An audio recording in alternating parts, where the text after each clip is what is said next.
Southside Tre, and on my show, I need to know, am I free? Am I free to talk my shit?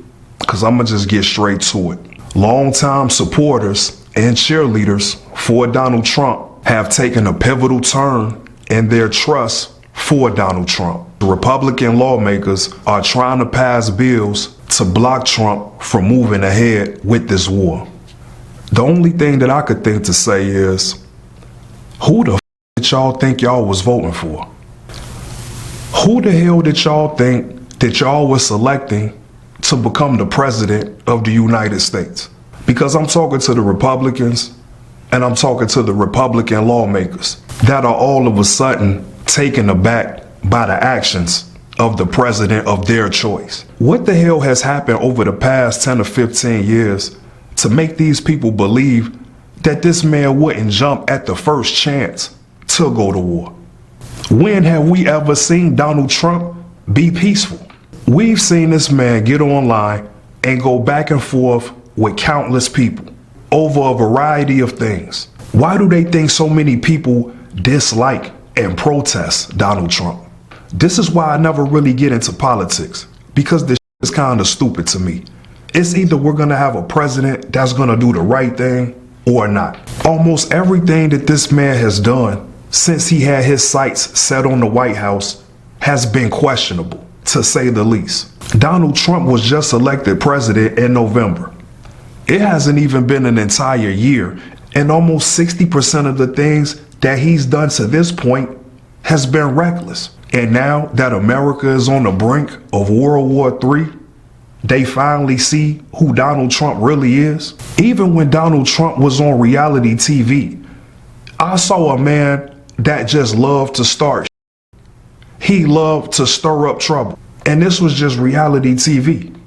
A lot of people say that our president of the United States was one of the contributing factors to entice the riot at the Capitol building. Now, whether people want to speculate or debate if that's true or not, one thing that we know for sure is that Donald Trump issued a pardon for some of, if not all, of the people involved in that riot at the Capitol building. That's something that happened in America. In a time where it seems like every black man in Hollywood or in entertainment has been accused or sued for sexual harassment, the current president of the United States took it upon himself to inform the world that when it comes to women, he just grabs them by the on national TV, says this to the world. It's a very high probability he was the president when he made those predatory statements. This man got on national TV and personified sexual assault.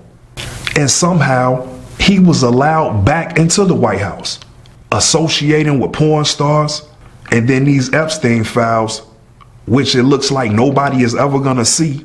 He's been comfortable politicking with people that are pretty much psychopaths. And do we really believe that Donald Trump needs 2 weeks to decide if he's gonna make a move or not? I said it on the first show. It's time for America to get its own house in order. And that has nothing to do with the government. It has everything to do with the people. Can save ourselves from whatever's about to head our way. We're the only ones that can save ourselves from whatever's about to head our way and make sure that these neighborhoods and these communities are as protected as possible, or at least have some type of fallout plan if things really do go left. What type of president wouldn't even make sure that the citizens are at least somewhat prepared for the worst? Do we not believe that the government and the president knows about things going on in the world 100 times more than what we know as the citizens, even though a lot of us think we know a lot? I think we all would have to agree that the actual government and the actual president knows a hell of a lot more about what's happening around the world, especially how it affects America. What type of president isn't even making sure that its citizens are somewhat prepared, are somewhat informed?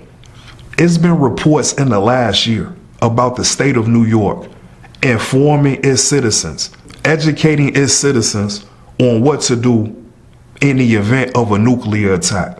To me, just hearing that that's even being done in any state in America should be alarming. Because to explain to citizens of your state how to react in the event of a nuclear attack, that's some pretty big damn information that needs to be shared, not with just New York.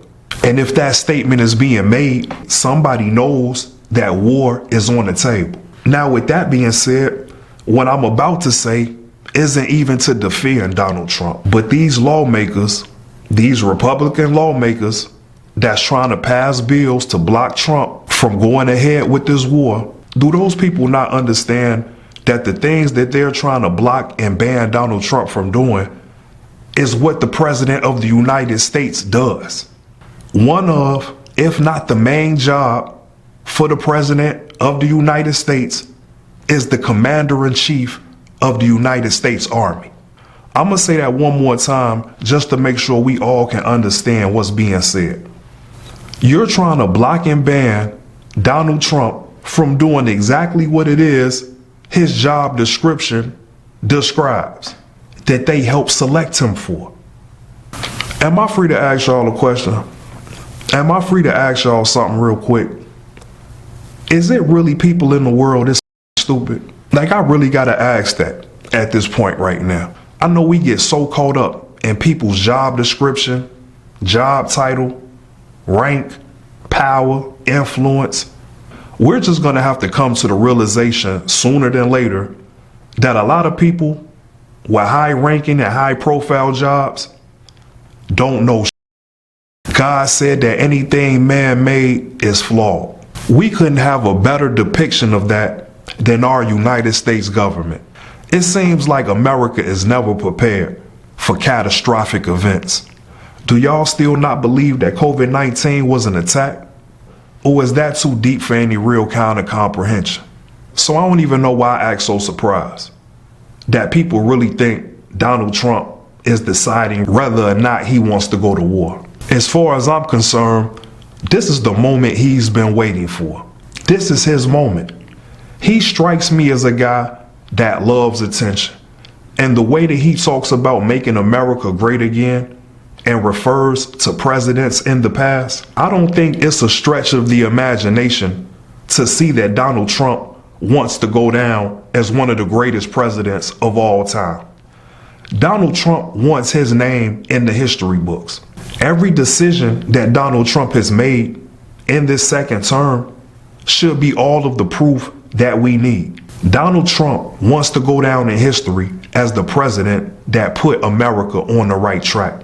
What better way is it to do that than win or survive a war? What other method than taking action in this war do you think will give Donald Trump the infamy that I know that he fiends for, that he's obsessed over? So this whole thing about our president taking 2 weeks to decide whether he's going to move forward with this war or not, as far as I'm concerned, that was just a strategy and a distraction while Trump makes the first move. I wouldn't be surprised in the least bit if I woke up in the morning and Trump has already made a move. As far as Donald Trump is concerned, I've always been to the point where I'm not wondering if. I'm just patiently waiting till when. Especially now, since Iran seems to have their mind made up already. Burning the American flag and yelling death to America sounds pretty damn convincing to me. So with all that being said, ladies and gentlemen, welcome to the show that is America. I'm Southside Tre. Make sure you subscribe to Full Time Digital House on YouTube and follow me on all social media, Southside_Tre. Appreciate y'all.